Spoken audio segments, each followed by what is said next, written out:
जब मैं first time fascinate हुआ था फिजिक्स से, तो मैंने एनसीईआरटी में एक लाइन पढ़ी थी, बाय मेयर चेंजिंग और shifting the position of your finger you can disturb the universe. हाँ, आपने सही सुना, अपनी उंगली थोड़ी सी भी हिलाओगे पूरा यूनिवर्स डिस्टर्ब कर दोगे, राइट? एक्सप्लेन करता हूँ, और इसमें ही एक्साइटमेंट है। यस, आपने जैसे फिंगर हिलाई, क्या यूनिवर्स में जो जो है, चाहे ट्री है, सन है, मून है, जुपिटर है, क्या सबसे फिंगर का डिस्टेंस बदल गया?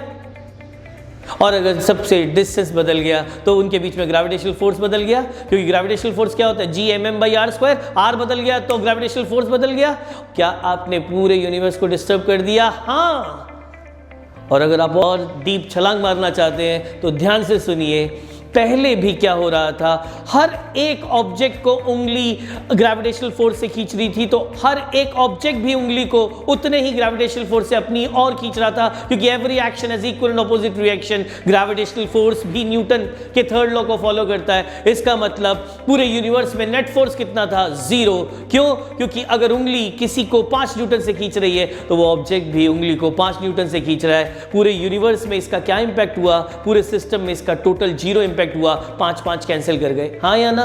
जब मैंने उंगली की पोजीशन चेंज की तो अब ये फोर्सेस बदल गए, लेकिन फिर से दोनों तरफ बदले।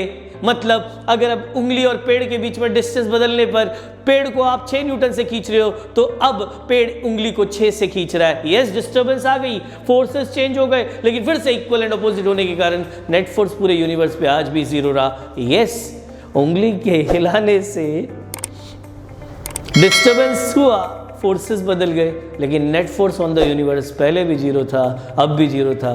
फिजिक्स ये है।